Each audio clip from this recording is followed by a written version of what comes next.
तो चलिए class 10 CBSE English grammar के अगले वीडियो को देखते हैं। जैसे इसका पहला क्वेश्चन है, जैसा कि हमको पता है 12 में से सिर्फ 10 करने हैं।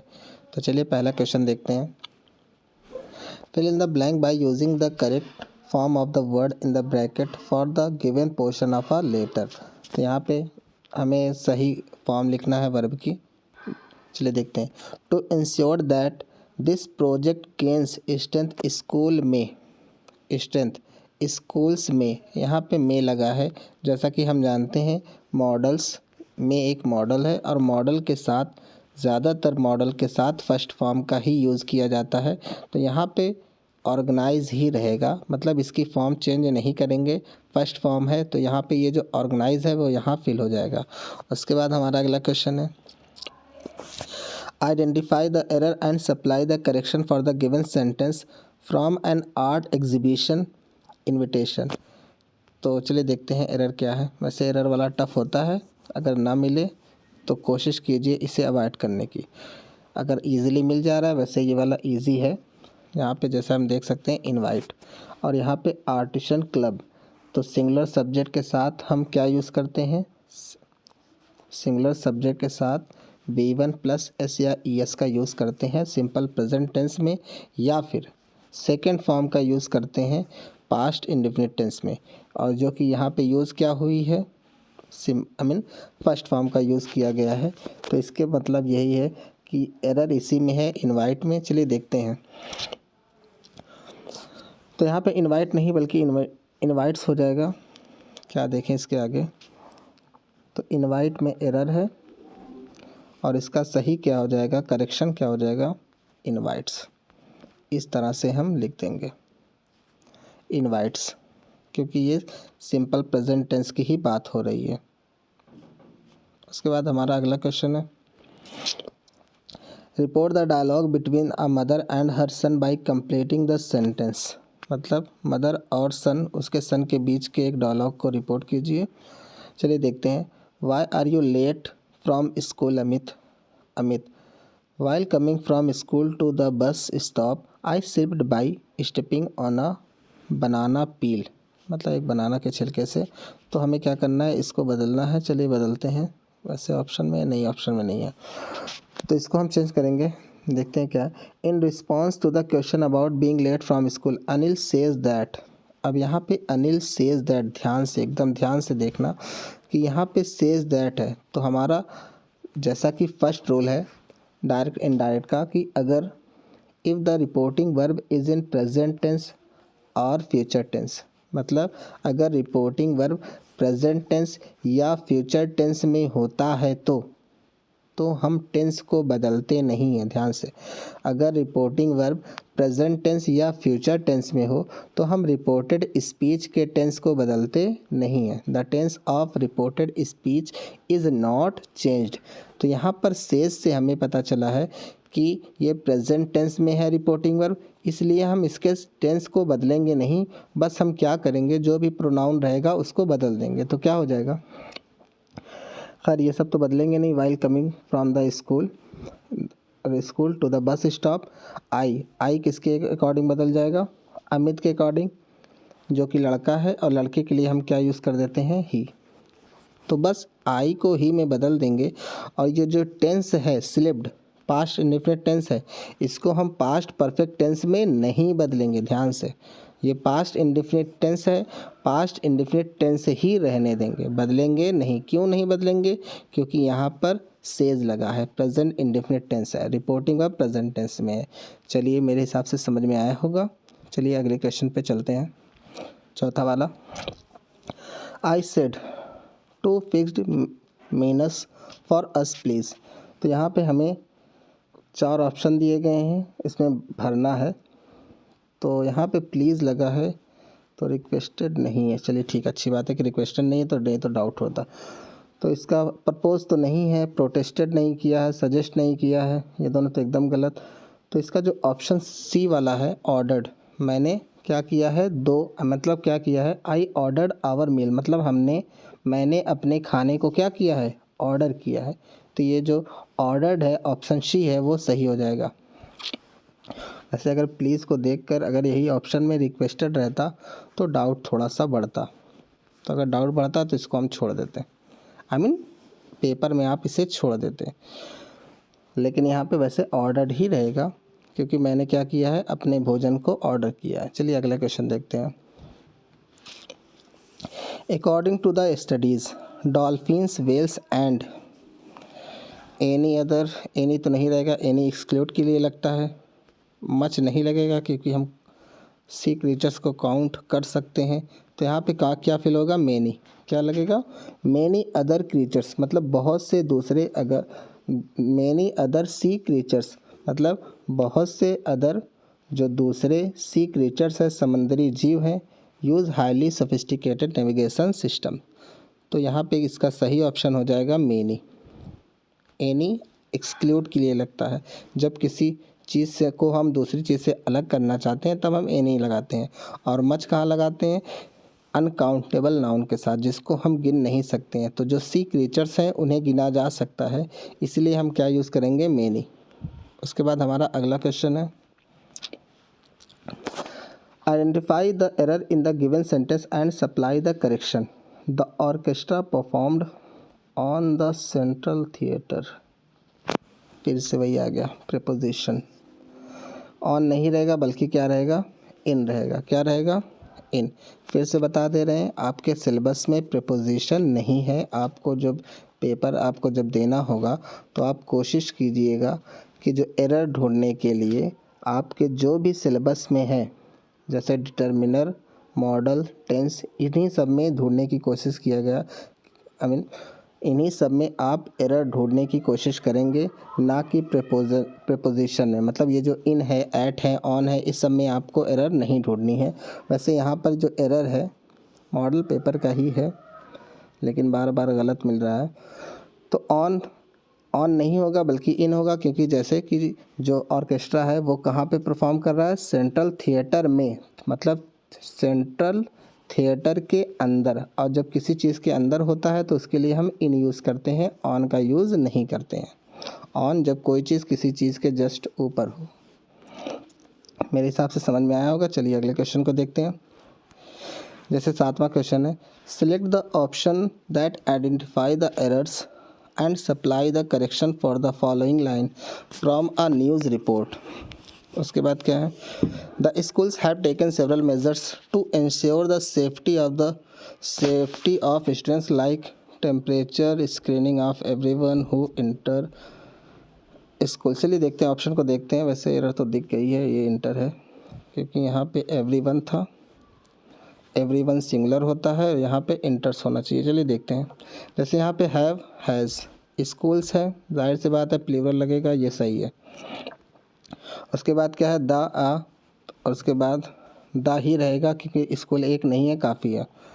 Of for safety of student, safety for student नहीं बल्कि सेफ्टी ऑफ स्टूडेंट, मतलब जो स्टूडेंट की सेफ्टी। और यहाँ पे इंटर है, इंटर्स। अब इंटर्स इसलिए लगेगा, ये जो इंटर्स इसलिए लगेगा क्योंकि यहाँ पे एवरीवन है, और ये जो हु लगा है एवरीवन के लिए ही यूज़ किया गया है। और जैसा कि हम जानते हैं ईच, एवरी, ये सब क्या होते हैं, सिंगुलर होते हैं। तो और सिंगुलर होते हैं तो इसके साथ हम सिंगुलर वर्ब का यूज़ करेंगे, तो यहाँ पे इंटर्स हो जाएगा। ईच, एवरी, ये सब के साथ हम सिंगुलर वर्ब का, सिंगुलर प्रोनाउन का यूज़ करते हैं। मेरे हिसाब से समझ में आया होगा। चलिए अगले क्वेश्चन को देखते हैं। जैसे 8वां क्वेश्चन है, what dash about the plan to shorten the school holidays. चलिए देखते हैं क्या हो सकता है। जैसे पहला ऑप्शन है, what do you think, what will you think, future में नहीं। What do you think, what are, ये भी नहीं होगा। व्हाट यू थिंक, ये पहला वाला ऑप्शन सही हो जाएगा। What do you think the plan, है ना। What do you think about the plan to shorten the school holidays. वैसे ये पहला और दूसरा दोनों में थोड़ा सा डाउट हो सकता है, लेकिन ये सी और डी ये दोनों एकदम नहीं हो सकते हैं, है ना, क्योंकि आर के बाद हम आईएनजी लगाएंगे और यू जो है कोई वर्ब ही ये जैसा कि हम देख रहे हैं कि ये कैसा है, इंट्रोगेटिव सेंटेंस है और इसमें कोई हेल्पिंग वर्ब का यूज़ नहीं किया गया है। यहाँ पे हम क्वेश्चन मार्क को भी देख सकते हैं। तो अगर हमें ऑप्शन को एलिमिनेट करना हो तो सी और डी को हम एलिमिनेट करके दोनों में से गेस कर सकते हैं। वैसे इसका सही क्या है, व्हाट डू यू थिंक? तो मेरे हिसाब से समझ में आया होगा, इसका ऑप्शन ए सही है। चलिए अगले क्वेश्चन पे देखते हैं। ऐसे अगला क्वेश्चन है, report the dialogue between Arjun and Arun by completing the sentence. Arjun, are you right handed? Arun, no, I do all my work with my left hand. मतलब वो पूछ रहा है, चलिए देखते हैं, मीनिंग निकालने की ज़रूरत नहीं है। In response to the question that whether he was right handed, Arun denied, Arun जो होता है वो डिनाई कर देता है, मना कर देता है। एंड सेड दैट, यहाँ पे डिनाइड आ गया है तो हमें नॉट, ये जो नो लिखने की ज़रूरत नहीं है, क्योंकि यहाँ पे डिनाइड का मतलब ही होता है मना करना, मतलब नहीं। तो यहाँ पे बस हमें इतने सेंटेंस को इनडायरेक्ट में बदल देना है। तो आई है, आई किसके अकॉर्डिंग बदल जाएगा? आई जो है हमारे पास अरुण के अकॉर्डिंग बदल जाएगा, जो कि लड़का है तो ही हो जाएगा। और ही, अगर हम ध्यान से समझना, अगर हम इसके रेगुलर रूटीन को मारें तो यहाँ पे डज भी लगा सकते हैं, है ना। डज इसलिए कि मतलब करना, और अगर हम इसको पास्ट में बदल दें, क्योंकि यहाँ पे देखिए पास्ट में बदला गया है। अगर हम रेगुलर रूटीन या फिर मानकर इसका टेंस नहीं बदलते हैं तो भी हमारा सही रहेगा, लेकिन आप कोशिश कीजिए कि अगर ये पास्ट में किया है तो आप भी उसको बदल दीजिए। तब तक कब तक बदलना है आपको? जब तक आपको यूनिवर्सल ट्रुथ ना मिले। क्या ना मिले? रेगुलर रूटीन को हटाइए। अगर आपको यूनिवर्सल ट्रुथ मिल रहा है, हिस्टोरिकल ट्रुथ मिल रहा है, तो आपको टेंस बदलना नहीं है। लेकिन अगर और कुछ मिल रहा है तो आप बदल भी सकते हैं। जो रेगुलर रूटीन है, डेली वर्क है, जो बदले ना, अगर ऐसा कुछ मिल रहा है तो आप उसको बदल भी सकते हैं, नहीं भी बदल सकते हैं, लेकिन कोशिश कीजिए कि बदल दें। आप कोशिश करेंगे कि उसके टेंस को बदल दें। ओके, मेरे हिसाब से समझ में आया होगा। तो चलिए देखते हैं। Arun denied and said that he did all, और उसके बाद माई को वही हिज हो जाएगा, all his work with his left hand. तो इसका आंसर हो जाएगा he did all his work with his left hand. ऐसा इसलिए कि मतलब हो सकता है उसका हाथ टूट गया हो, बाद में किसी वजह से वो अपने लेफ्ट हैंड से करने लगा हो। इस तरह से हम चेंज भी कर देंगे तो हमारा गलत नहीं होगा। विथ हिज लेफ्ट हैंड, मेरे हिसाब से समझ में आया होगा। चलिए अगले क्वेश्चन को देखते हैं। The captain said to his man stand at ease. जैसा कि प्रेयर में बोला जाता है स्टैंड एट ईज। तो चलिए देखते हैं क्या हो सकता है। पहला क्या है? The captain told his man that they should stand at ease. तो जैसा कि हम जानते हैं लेट अस वाले में शुड लगता है, तो यहाँ पे ये हमारा इम्परेटिव है और वर्ब से शुरू है, और जब वर्ब से शुरू होता है तो हम कंजंक्शन क्या लगाते हैं? टू लगाते हैं। और जब हमारा लेट से शुरू होता है, LETS, लेट से शुरू होता है, तो हम वी शुड का या फिर दे वुड का यूज़ करते हैं। चलिए देखते हैं कौन सा है। वैसे देखेंगे, अप्रोप्रिएट जो लगेगा वही सही करेंगे। तो द कैप्टन वांटेड, ये तो नहीं रहेगा। द कैप्टन आर्ग्यूड, आर्ग्ड नहीं कर, तो हो जाएगा द कैप्टन कमांडेड। हाँ ये सही है, कमांड किया है his man to stand at ease. तो ये जो डी वाला है वो सही हो जाएगा। मेरे हिसाब से समझ में आया होगा, ऑप्शन डी इसका करेक्ट है। चलिए अगले क्वेश्चन को देखते हैं। जैसे complete the line from a self awareness song by filling the blank with the correct option.